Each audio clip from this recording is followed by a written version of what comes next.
저는 오늘 읽었던 마가복음 12장 13절에서 34절 말씀을 가지고 마가복음 39번째 시간 복된 신앙생활을 하고 계십니까? 라는 제목으로 하나님 말씀 나누겠습니다. 예수님이 이 땅을 향하여 인류를 향하여 초청한 말씀이 있습니다. 수고하고 무거운 짐진 자들아 다 내게로 오라. 내가 너희를 쉬게 하리라. 세상이 알 수 없는 참된 쉼, 참된 복을 주님이 말씀하십니다. 그 초청 앞에 제한은 없습니다. 조건도 없습니다. 신분, 지위, 고하를 막론하고 남녀노소를 구분하고 주님 앞에 나아갈 때 인생의 고단하고 수고하고 무거운 짐들이 풀린다는 거죠. 그러므로 우리는 주님 앞에 나아가야 합니다. 예배가 뭡니까? 주님 앞에 나아가는 거죠. 기도가 뭡니까? 주님을 의지하고 주님 앞에 나아가는 거죠. 복이라는 것은 우리의 힘으로 안 되는 것입니다. 우리의 힘으로 되는 것 있죠. 광고인가요? 이런 말 있죠. 침대는 내가 살 수 있어도 잠은 내 힘으로 안 돼요. 우리의 노력으로 되는 거 있죠. 우유는 내가 열심히 먹어도 건강은 주님이 주셔야 돼요. 여러분, 우리가 노력한다고 되는 게 아니죠. 노력해야 되지만 하나님만이 주실 수 있는 것이 있습니다. 그게 바로 복입니다. 복은 모든 영역에 포함됩니다. 육적인 복뿐만 아니라 심리적인 것 뿐만 아니라 영적인 것. 마음이 내 뜻대로 됩니까? 내 뜻대로 안 돼요. 코로나 블루라는 여러 가지 어려움 가운데 고통당하는 사람들이 있죠. 또 영적인 문제는 어떻습니까? 그러므로 이 복이라는 것은 하나님만이 주실 수 있고 모든 것이 다 포함된 그러한 의미의 사랑입니다. 하나님이 우리를 사랑하셔서 오늘 이 시간에 특별히 복 주실 줄 믿습니다. 그런데 문제는 주님 앞에 나아갔음에도 불구하고 복을 누리지 못하는 사람들이 있다라는 것입니다. 신약시대 예수님 시대에 사람들을 보십시오. 예수님을 다 만났습니다. 예수님의 말씀도 들었습니다. 예수님을 경험했습니다. 그런데 어떤 사람은 복을 누리고 어떤 사람은 복을 누리지 못하더라는 거예요. 오늘날 교회가 많습니다. 얼마나 교회가 많은지 모릅니다. 그런데 그 수많은 교회 그리고 그 안에 있는 성도들이 다 정말로 복을 누리고 있는가? 그건 아닐 거예요. 어떤 사람은 상처받고 어떤 사람은 시험에 들고 어떤 사람은 교회를 다녀도 아무런 변화도 없는데 복된 생활은 무슨 복된 생활? 그렇게 말하고 반문하는 사람도 있을 것입니다. 그러한 차이는 어디서 생길까요? 오늘 그 질문, 그 물음 앞에 오늘 본문이 답을 줄 수 있겠다 하겠습니다. 오늘 본문을 보시면 크게 세 덩어리의 이야기입니다. 그 내용을 하나씩 살펴보는 것도 의미 있습니다. 하나씩 살펴보는 것도 우리에게 많은 중요한 메시지를 주기 때문입니다. 그런데 오늘 저는 이 본문 하나하나를 묶어서 세 개로 묶어서 하나님이 우리에게 주시는 메시지를 나누고자 합니다. 하나씩 보면 물질에 대한 이야기고 그리고 부활에 대한 이야기고 그리고 계명에 대한 이야기입니다. 이 세 가지를 묶어서 일명 3대 논쟁이라고도 합니다. 논쟁이라고 하는 이유는 이 이야기들이 사람들의 질문으로 시작하기 때문입니다. 13, 14절을 보십시오. 저희가 예수의 말씀을 책잡으려 하여 바리새인과 헤롯 땅 중에서 사람을 보내매 와서 가로되 선생님이여 질문하죠. 18절도 보십시오. 부활이 없다 하는 사두개인들이 예수께 와서 물어 가로되 질문하죠. 28절도 보십시오. 서기관 중 한 사람이 저희의 변론하는 것을 듣고 예수께서 대답 잘하신 줄을 알고 나와 묻되 질문하죠. 바리새인과 헤롯 땅이 함께 나와서 묻습니다. 사두개인들이 와서 묻습니다. 서기관도 와서 묻습니다. 사랑하는 여러분, 신앙생활하면서 질문하는 것은 좋은 것입니다. 저는 우리 국제하모니교회 성도들이 무턱대고 믿지 않길 바랍니다. 그러면 이단에 빠집니다. 그러면 사이비에 빠집니다. 그러면 타락한 목사의 변질되고 끌려갈 수 있습니다. 하나님은 우리를 수동적으로 만들지 않았습니다. 기계적으로 신앙생활하면 안 됩니다. 생각해야 됩니다. 사고해야 됩니다. 그러므로 질문해야 됩니다. 여러분, 인류의 발전이 어디에서 시작됐습니까? 질문으로 시작됐죠. 왜 밤과 낮이 있는가? 왜 사과의 나무는 떨어지는가? 왜 계절이 바뀌는가? 왜 밀물과 썰물이 있는가? 이러한 질문들을 통해서 인류가 발전했죠. 여러분, 신앙도 마찬가지입니다. 신앙생활하다 보면 궁금한 게 있습니다. 모르는 게 있습니다. 하나님 앞에 질문해야 됩니다. 그런데 신학은 과학보다도 훨씬 더 본질적인 질문이죠. 인간은 도대체 어디서 왔는가? 죽으면 어떻게 되는가? 신은 있는가? 어떻게 사는 것이 잘 사는 것인가? 훨씬 더 고차원적이고 본질적인 답을 주는 게 과학보다 신학이죠. 신앙입니다. 질문해야 됩니다. 말씀을 통해서 그 답을 찾아야 됩니다. 그걸 깨달아야 됩니다. 뿐만 아니라 살다 보면 얼마나 궁금한 거 많습니까? 왜 궁금한 게 많을까요? 왜 질문해야 될까요? 우리가 모르는 게 너무 많고 우리가 경험하는 세상이 새로운 세상이 많기 때문입니다. 그래서 하나님 앞에 질문해야 됩니다. 바울은 이것을 히브리서 4장 16절에 이렇게 말하죠. 그러므로 우리가 긍휼하심을 받고 때를 따라 돕는 은혜를 얻기 위하여 은혜의 보좌 앞에 담대히 나아갈 것이니라. 때를 따라 돕는 은혜가 필요합니다. 여러분 살다 보면 어떻게 해야 될지 모를 때가 많아요. 내가 도대체 어떤 걸 선택하는 게 옳은 선택인지, 우리 자녀를 어떤 학교에 보내는 게 바른 선택인지, 살다 보면 여러 가지 궁금하고 내가 알지 못하는 영역들이 있죠. 그때마다 때를 따라 돕는, 때를 따라마다 답을 주시고 길을 열어주시는 하나님 앞에 은혜를 구해야 돼요. 그런데 바울은 덧붙이죠. 담대히 나아갈 것이니라. 왜 담대히 나아갑니까? 의심이 들거든요. 예배를 드린다고 이 문제가 해결되나? 기도한다고 이게 치료되나? 교회 나간다고 예수 믿는다고 이게 해결되나? 그래서 담대함이 필요해요. 사탄은 또 그 의심을 부추기죠. 네가 교회 나간다고 그게 될 것 같아? 예배 드린다고 그 문제가 해결될 것 같아? 사탄은 끊임없이 우리로 하여금 하나님 앞에 못 나가게 하죠. 오늘 2부 예배 끝나고도 어떤 집사님 한 분 상담했지만 그동안 한 2달 동안 못 나오다가 2부 예배 드리고 너무 은혜를 받고 회복되어서 나가서 기쁨으로 잠깐 이야기하고 나갔어요. 왜 못 나왔냐 그랬더니 그렇게 예배 시간만 되면 없던 일도 생기고 분주하더래요. 영적 싸움이죠. 끊임없이 하나님 앞에 나아가서 하나님의 돕는 은혜를 방해하는 사탄이 있습니다. 세력이 있습니다. 그래서 담대해야 됩니다. 담대함으로 주님 앞에 나아가야 됩니다.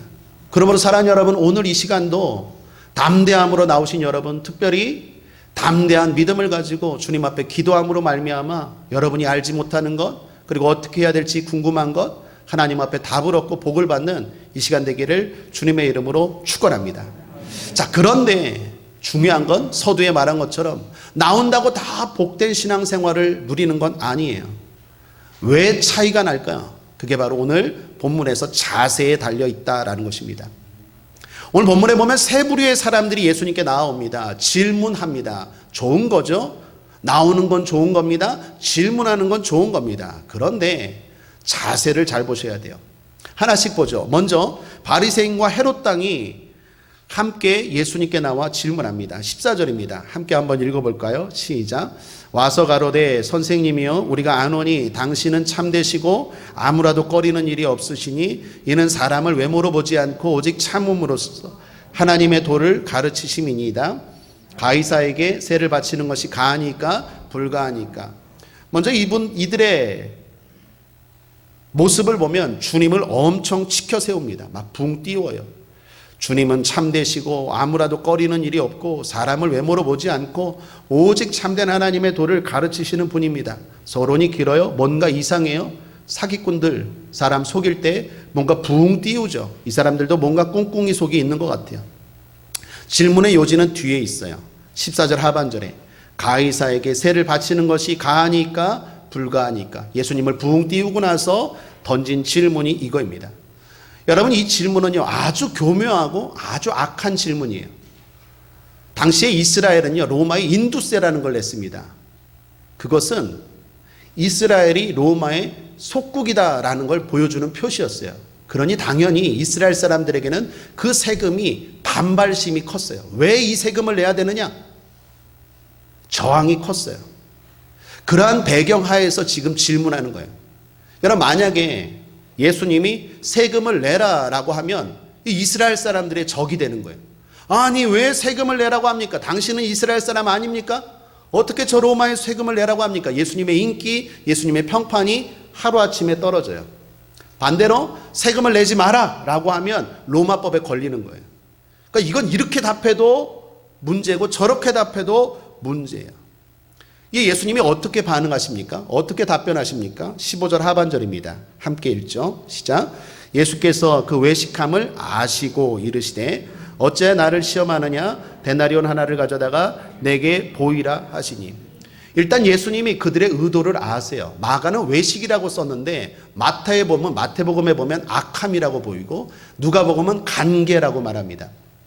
여러분, 주님이 아세요. 어떻게 나오셨는지 알아요. 우리 한 사람 한 사람이 지금 어떻게 예배드리는지 주님이 알아요. 모르는 게 아니에요. 우리의 말만 듣는 게 아니에요. 우리의 중심, 우리의 마음을 알아요. 어떤 마음으로, 어떤 중심으로 하나님 앞에 나왔는지 주님이 아세요. 그걸 아시고 주님이 이렇게 말합니다. 데나리온 하나를 가져와라. 그리고 거기에 그려진 그림과 글이 네 것이냐라고 말해요. 당시 통용되는 화폐 중에 하나가 데나리온입니다. 당연히 거기에 누구 그림이 있겠습니까? 가이사는 황제예요. 황제의 그림이 그려져 있겠죠. 그리고 거기에 글이 그려져 있겠죠. 사람들이 답변합니다. 가이사의 것이니다 라고 말해요. 그때 예수님이 이렇게 말하죠. 가이사의 것은 가이사에게, 하나님의 것은 하나님에게 드려라. 와, 이게 아주 질문을 멋지게 피해가는 답변이에요. 그런데 이 질문에는요, 중요한 의미가 있습니다. 가이사의 것은 가이사에게, 그건 알겠어요. 그러면 하나님의 것은 무엇입니까? 하나님의 것은 하나님께 드리라 그랬는데 하나님의 것은 뭐예요? 그게 사람이에요. 데나리온 화폐에 가이사의 그림과 글이 새겨져 있고 주조되어 있는 것처럼 사람에게는 하나님의 형상이 새겨져 있죠. 하나님의 것은 사람이라는 거예요. 그러므로 주님의 말씀은 이거예요. 세상 권세 인정한다. 그러나 그 권세도 하나님의 권세 앞에 속해 있다라는 거예요. 굴복한다라는 거예요. 그리고 더 나아가서 세상 권세와 하나님의 권세가 충돌하지 않는다라는 거예요. 여러분, 나라 사랑하는 것이 신앙에 위배되는 것입니까? 반대되는 것입니까? 아니죠. 부모 공경하는 것이 신앙에 위배되는 것입니까? 아니죠. 이 사람들은 교묘하게 가이사의 것입니까? 하나님의 것입니까? 양분법적으로 예수님을 옭아매려고 했지만 예수님은 아니라는 거예요. 그 두 가지가 다 양분되는 것이 아니라 보완적인 거고, 더 우위하는 것은 하나님의 권세, 너희가 바로 하나님의 것이기 때문에 하나님이 주신 권세를 가지고 하나님을 위해서, 하나님의 영광을 위해서 사용하라라는 것입니다.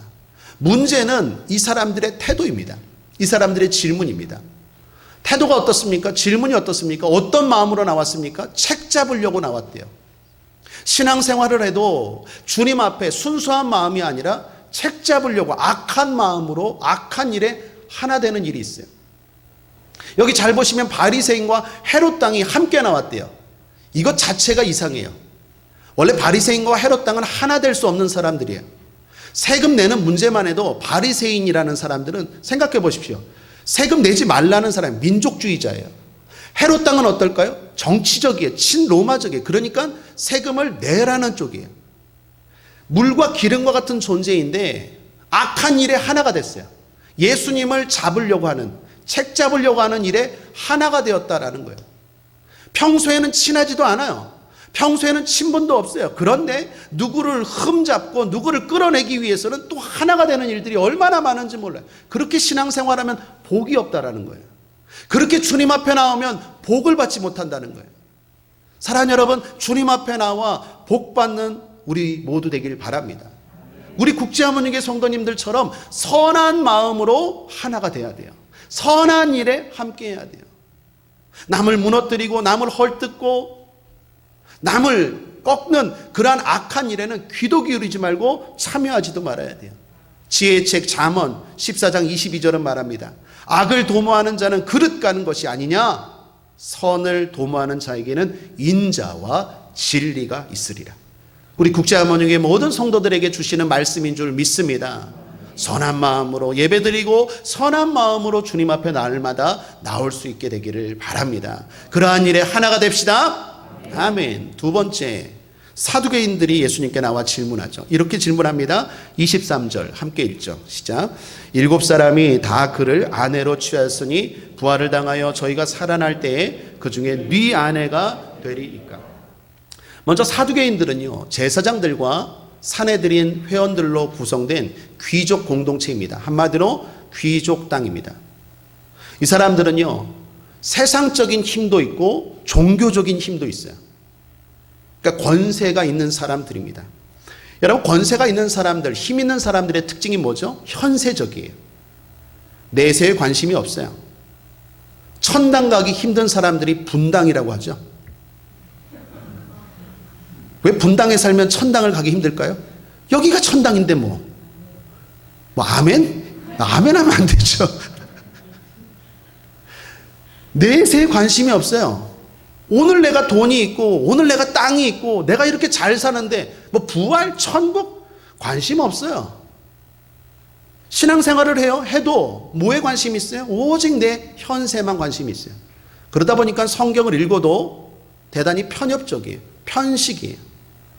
자기가 주장하는 것, 자기가 믿고 싶은 것, 그걸 뒷받침하는 말씀들만 뽑아 읽어요. 우리 국제하모니교회처럼 구약부터 신약까지, 창세기부터 요한계시록까지, 지금 수요 예배는 로마서, 새벽 기도는 계시록, 금요철에는 시편, 주일 예배는 복음서, 편식 없이 하나님이 주시는 말씀을 다 가감 없이 받아야 되는데, 이 사두개인들의 특징은 뭐냐? 딱 자기가 정해놓고 자기에게 위로되고 자기의 말을 뒷받침하는 말씀들만 뽑아 읽게 되죠. 그래서 주님이 부자가 천국 가기가 힘들다는 거예요. 힘이 있다고 생각하니까 교만한 거죠. 이 사람들이 예수님께 나와 질문합니다. 자기들의 생각을 뒷받침해 줄 만한 성경 구절 하나를 찾았어요. 그걸 하나 가지고 예수님께 들이대는 거예요. 들이대면서 질문합니다. 극단적인 예를 하나 들어요. 7 형제가 있었대요. 그런데 형이 죽었어요. 아들을 못 낳고 후사를 잊지 못하고 죽었어요. 그 형의 아내, 형수를 동생이 취했습니다. 그런데 애를 낳지 죽지 못하고 죽었어요. 여러분, 왜 이런 이야기를 합니까? 이게 당시에 법이 있거든요. 형이 아들을 못 낳고 죽으면 그 동생이 그 형의 아내 되는 형수를 취하여서 대를 잇게 해줘야 돼요. 이게 하나님이 정해준 법이에요. 신명기 25장 5절을 볼까요? 함께 읽겠습니다. 신명기 25장 5절 시작. 형제가 동거하는데 그중 하나가 죽고 아들이 없거든 그 죽은 자의 아내는 나가서 타인에게 시집가지 말 것이요 그 남편의 형제가 그에게로 들어가서 그를 취하여 아내를 삼아 그의 남편의 형제된 의무를 그에게 다 행할 것이요. 이게 바로 수혼제도입니다. 일명 수혼법이에요. 하나님이 정하신 법이에요. 하나님이 왜 이렇게 하라 그럴까요? 불쌍한 사람들을 도와주기 위해서. 여러분, 지금은 여건이 대단히 신장됐지만 당시에 여성으로 산다는 건 대단히 힘들어요. 그래서 고아와 과부는 항상 불쌍한 사람의 대표적인 사람들이죠. 더군다나 아들을 못 낳고 후사가 없는 과부는 이건 경제적으로 사회적으로 아무런 활동도 없이 살아갈 수밖에 없어요. 그런 비참한 현실을 알기 때문에 하나님이 이렇게 법을 만든 거예요. 이 말씀을 근거로 지금 사두개인들이 악용하고 있는 거예요. 질문하는 거예요. 극단적인 사례 하나를 듭니다. 7 형제가 있대요. 첫째 형이 아들을 낳지 못하고 죽었어요. 다음이 그 동생을 취했어요. 그런데 둘째도 아들을 못 낳고 죽었어요. 여성이 좀 기가 센가 봐요. 셋째가 그 형수를 취했어요. 근데 또 아들을 못 낳고 죽었어요. 옛날에 어른들 말에 이게 남편 잡아먹는 뭐 이런 있죠. 이분이 그런가 봐요. 넷째도, 다섯째도, 여섯째도 모두 차례대로 그 형수를 취했는데 아들을 못 낳고 죽었어요. 그러면서 말합니다. 주님, 부활 후에 그 칠형제가 그 아내를 다 취했는데 누구 아내입니까? 라고 물어요. 한번 따라하겠습니다. 질문도 참 지저분하네. 질문을 해도 어떻게 이런 질문을 해요? 이게 실제가 아니라 예를 든 거라니까. 예를. 왜 이런 예를 듭니까? 부활을 믿고 싶지 않기 때문에, 예수님을 올가매고 싶기 때문에, 하나님 말씀을 있는 그대로 받고 복을 받으면 되는데 엉뚱한 질문을 하고 자기가 살고 싶은 대로 살고 싶은 거예요. 그러면서 성경을 자기가 살고 싶은 근거로 악용하는 거죠.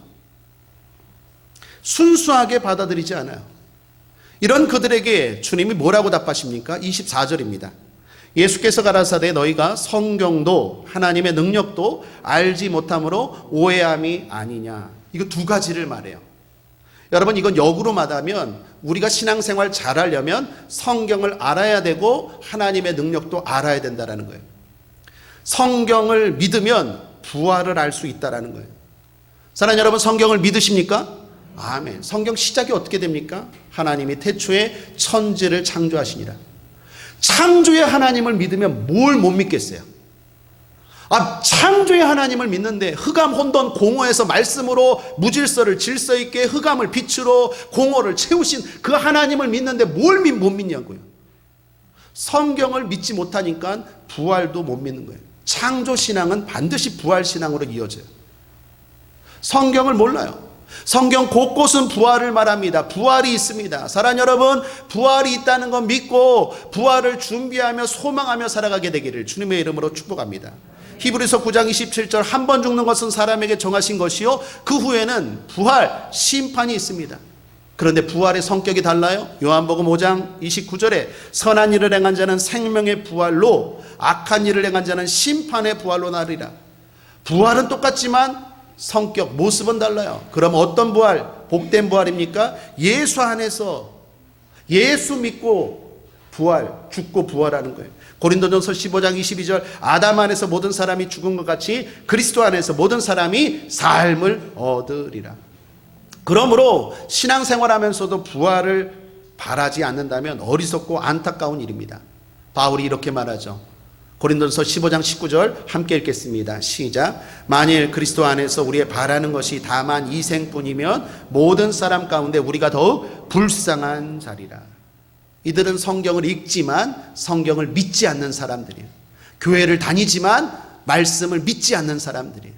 자기의 머리로 말씀을 재단하는 사람이에요. 그런 사람들에게는 복된 역사가 일어나지 못하죠. 또 하나, 주님 뭐라고 말합니까? 하나님의 능력도 모른대요. 이건 다른 말로 성경을 믿어야 되고 성경을 경험하지 못했다라는 거예요. 사랑하는 여러분, 성경은 어떤 책입니까? 지식의 책입니까? 맞죠. 그러나 또 하나 경험의 책이에요. 우리를 진리의 길로 안대하는 지혜를 주고 지식을 줍니다. 맞아요. 그러나 성경에서 말씀하신 주님은 살아계신 하나님이기 때문에 신앙에서 제일 중요한 것은 체험이에요. 경험하셔야 돼요. 여러분, 바울이 어떻게 대위대한 사도 바울이 됩니까? 공부할 때가 아니라 다메섹 도상에서 주님을 만났을 때. 우리 국제하모니게 모든 성도님들 축복합니다. 주님을 만날지어다. 만나셔야 돼요. 제가 그랬어요. 제가 모태신앙이었다니까. 이것도 못해 저것도 못해 아무것도 못하는 모태신앙. 그냥 억지로 교회만 왔다 갔다 하는 모태신앙. 그런데 98년도 8월 살아계신 주님을 만났어요. 그래서 제가 확실하게 여러분께 권면해요.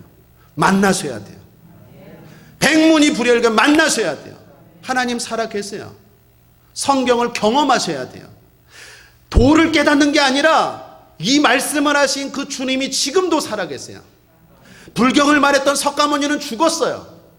이슬람 마호메트도 죽었어요. 공자도 죽었어요. 주님은 살아계셔서 무덤이 없어요. 부활하시고 지금도 살아계시는 줄 믿습니다. 그 주님을 경험하셔야 돼요. 사두개인들 돈이 많고 안다고 생각하지만 하나님의 능력도 몰라요. 말씀을 경험하지 못했으니까. 그런 거에 대해서 무슨 과학, 이성, 논리 주장하면서 자기 작은 머리로 하나님을 재단해요. 자기 논리에 빠져요. 홍해바다가 말씀으로 갈라졌다는 건 못 믿고, 에이 그게 무슨 말씀으로 갈라졌는가? 히브리어 얌 갈대숲이었다고 이런 논리를 주장하면서 자기 논리에 빠져요. 자가당착이죠. 예수님이 부활했다, 그걸 그대로 받아들이지 못하고 누가 도둑질했을 거야, 시신을 감추고 예수님 부활했다고 거짓말했을 거야, 이런 논리 때문에 하나님의 말씀을 제대로 받아들이지 못해요. 사랑하는 여러분, 하나님은 살아계시고 오늘도 말씀은 역사하는 줄 믿습니다. 어제 우리 최강성 안수 집사님 아드님 결혼했죠. 주례했습니다. 주례 끝나고 나서 식사하는데 옛날 교회에 있던 분들 많이 만났어요. 반갑게 만났어요. 반갑습니다 집사님. 권사님 반갑네요 하는데 어떤 집사님이 유달리 반가워하셔요. 목사님 그러면서 배고파 죽겠는데 접시 갖고 음식 들려고 하는데 끌고 저쪽으로 구석으로 가시더라고요. 목사님 반가워요. 아, 나도 반갑다고. 특별히 목사님 고마워요. 뭐가 고마운데요? 목사님 때문에 큰 힘을 얻었대요. 무슨 힘을요? 말씀 때문에 위로를 받았대요. 그리고 사건 하나가 일어났대요. 아니, 우리 교회도 안 오면서 무슨 말씀을 드려요? 유튜브로 듣고 있어요. 내가 다 보고 있지요? 그러더라고요. 유튜브로 듣고 있대요. 무슨 말인가 했더니 이분이 남촌동 도림동에서 사업을 하나 조그맣게 가게를 하는데 제가 사업장 예배도 매달 드려줬어요. 코로나가 얼마나 힘듭니까? 특별히 소상공인들 얼마나 힘들어요. 가게 문을 닫았대요. 2월, 1월은 아예 한 번도 문을 못 열었대요. 그런 어려운 가운데 낙심하고 있는데 기도에 대한 말씀이 마음에 크게 뜨겁게 다가왔다라는 거예요. 아마도 새벽 기도 때 요한계시록 말씀 요즘 하고 있잖아요. 그 말씀을 듣고 이분이 마음에 뜨거움을 얻었나 봐요. 아는 말씀인데도 그날따라 그 말씀이 내 마음에 확 불을 지피더래요. 기도해야지. 그렇지. 제가 특별히 그때 요한계시록 8장이었던 것 같아요. 하나님이 천사들을 통해서 기도가 올라가죠. 그런데 내려올 때는 뇌성과 음성과 번개와 동반하는 게 뭐예요? 지진이 일어나죠. 그게 우리의 기도예요. 성도의 기도예요. 저와 여러분의 기도가 그러한 능력이 있는 줄 믿습니다. 요한계시록 8장 말씀, 특별히 그 부분이 마음에 확 다가와서 내가 기도를 놓쳤구나. 기도해야지. 기도를 했는데 갑자기 생각지 않은 지원금이 나오고 보상금이 나오고, 더 중요한 건 그렇게 하염없이 무기력하고 처져 있었던 자기가 막 활력이 나더래요. 기쁨이 생기고. 하나님의 말씀의 능력이죠. 사랑하는 여러분, 말씀을 경험해야 돼요. 사두개인들은 어떻습니까? 하나님의 능력도 몰라요. 성경을 믿지도 않을 뿐더러 성경을 경험하지도 못했어요. 우리 국제하모니의 모든 성도님들은 날마다 성경을, 하나님의 능력을 경험할 수 있는 신앙 되기를 주님의 이름으로 축원합니다. 27절 함께 힘있게 읽겠습니다. 시작. 하나님은 죽은 자의 하나님이 아니요 산 자의 하나님이시라. 너희가 크게 오해하였도다 하시니라. 좋은 말로 오해고 잘못 신앙생활했다라는 거예요. 크게 잘못 신앙생활하는 사람들이 얼마나 많은지 몰라요. 신학교 교수님들 가운데서도 자유주의 신학을 가르치는 분들이 있어요. 자기 논리에 빠져서 그것만 연구하고 하나님의 살아계심을 체험하지도 못해요. 그런 분들은 초등학교도 못 나온 권사님들에게 배워야 돼요.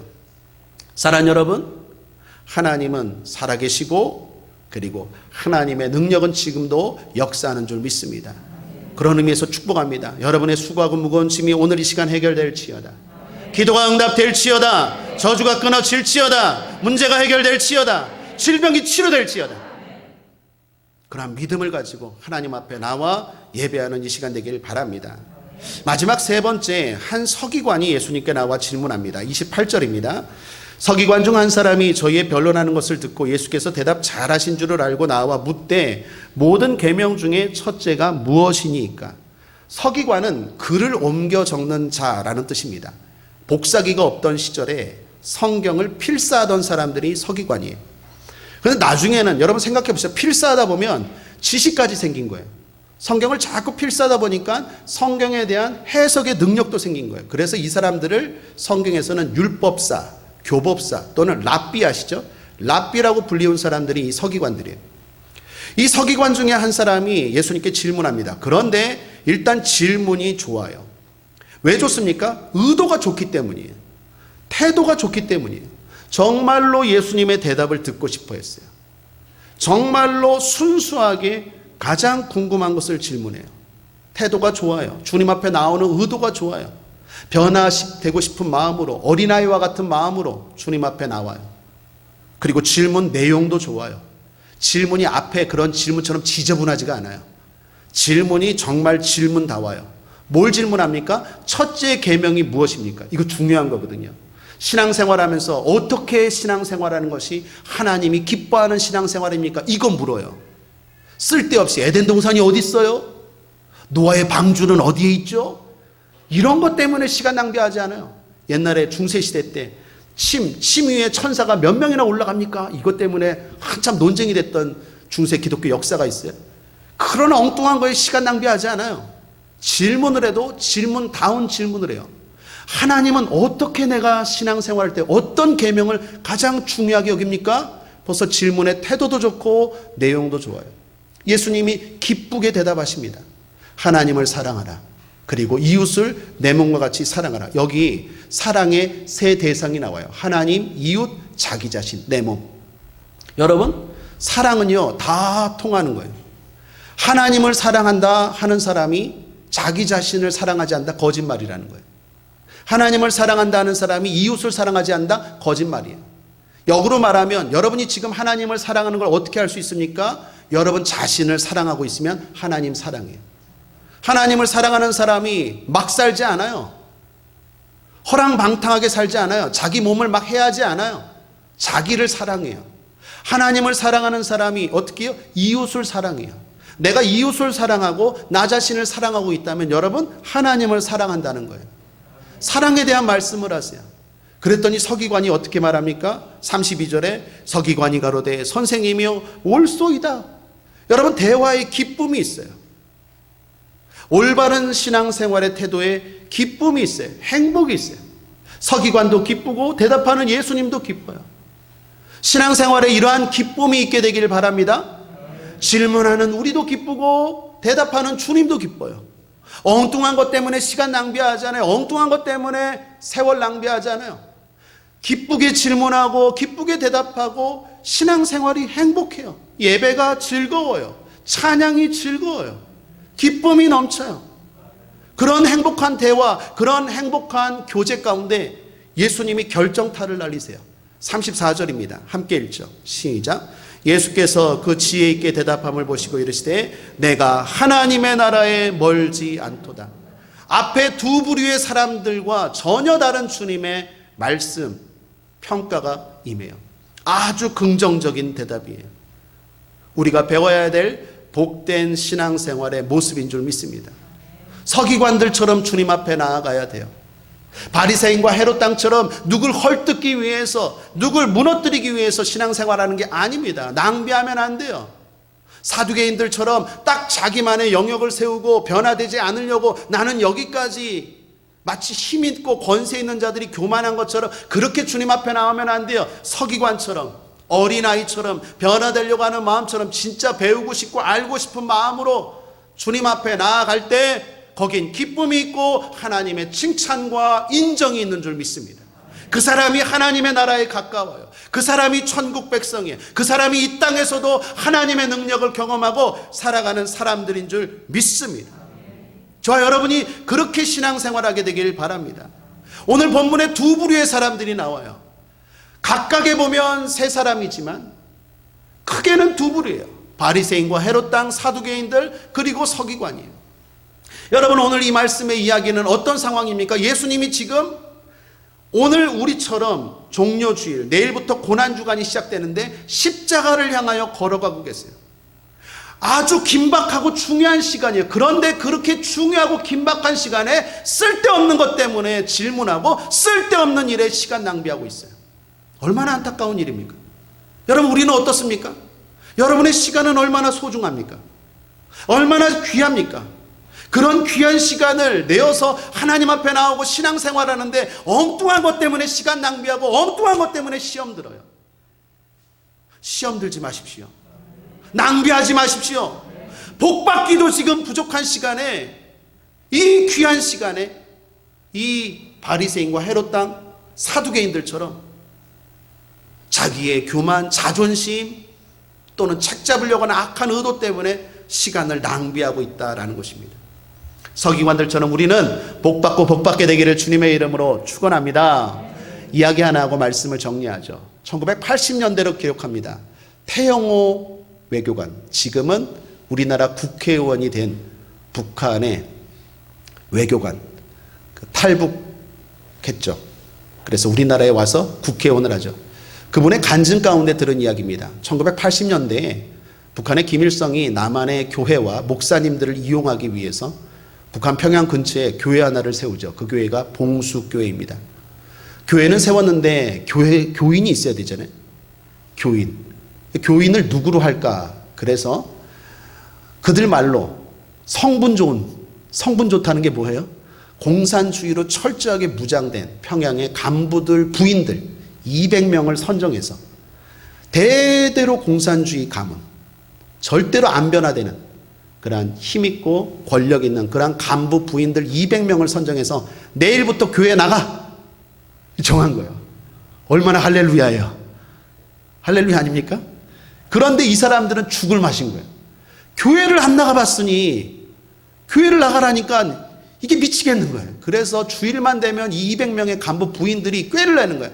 아, 내가 어디가 아프매이다 이러면서 막 안 나가려고 빼는 건데 뭐 바쁜 일이 생겼습니다 이러니까 막 안 나가는 사람들이 많은 거예요. 그래서 안 돼갖고 출석부를 만들었대요. 당에서 안 나가는 사람들은 김일성 동지에게 충성이 약한 거다라고 뭐 평가를 한다고 하니까 어쩔 수 없이 200명의 간부 부인들이 교회를 나가기 시작한 거예요. 나가기 시작해요. 억지로 나갔는데 나가니 뭐 예배가 뭐 예배 갔겠어요? 조는 사람 뭐 떠들고 뭐 끝나고 뭐 합니까? 하여튼 뭐 간부 부인들 막 떠들고 그랬는데 한 2년이 지나니까 이 태영호 이 사람이 보니까 이게 심각한 일이 벌어지는 거예요. 그렇게 교회 가기 싫어하던 200명의 에미나이들이 주일만 되면 교회를 막 자발적으로 가는 거예요. 그것도 그건데 점점 얼굴이 달라져요. 여러분, 예수를 믿으면 얼굴이 환해져요? 얼굴이 달라져요. 막 기쁨이 넘치고 행복이 넘치는 거예요. 뭔가 조짐이 이상해요. 그리고 또 하나 조짐은 주일날 11시 예배 시간만 되면 교회 주변에 서성이는 사람들이 생기기 시작해요. 처음에는 한 10명이었는데 나중에는 500명까지 들더래요. 이게 뭔가 심각하다. 그래갖고 이 태용호 씨가 북한에 있을 때, 외교관일 때 한 사람을 붙잡았대요. 여성 간부 부인 한 사람을 붙잡았어요. 그리고 물었대요. 당신 진짜 예수 믿어? 물었더니 이 부인이 울면서 말하더래요. 나 예수 믿는다고. 나 진짜 예수 믿는다고. 당신 예수 믿으면 당신 남편도 죽고 3대가 멸하는데 그래도 믿어? 난 그래도 믿을 거라고. 그때 태영호 씨가 깨달았대요. 북한을 변화시킬 수 있는 것은 복음이다. 교회다.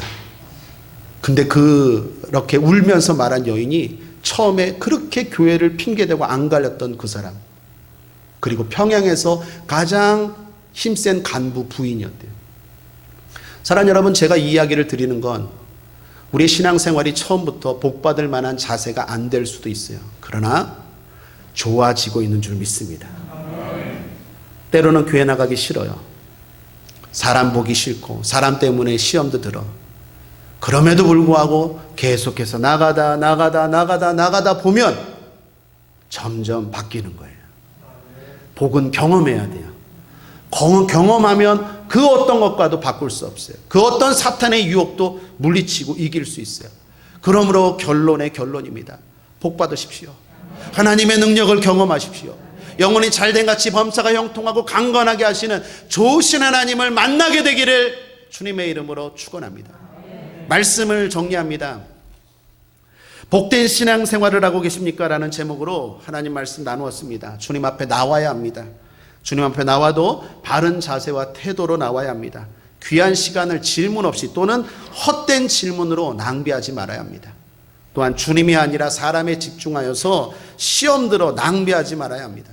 주님 앞에 나오면 복을 받습니다. 영생의 복을 받습니다. 내세의 복을 받습니다. 반드시 받습니다. 그 복을 놓치지 않고 집중하는 저와 여러분 되기를 주님의 이름으로 축원합니다. 우리는 좋아지고 있습니다. 예수 승리. 아, 그렇죠. 누가 답변하셨죠? 예, 예수 승리. 우리도 승리라고 하라 그랬잖아요. 다시요. 예수 승리. 예수 승리. 기도하겠습니다. 하나님 아버지 감사합니다.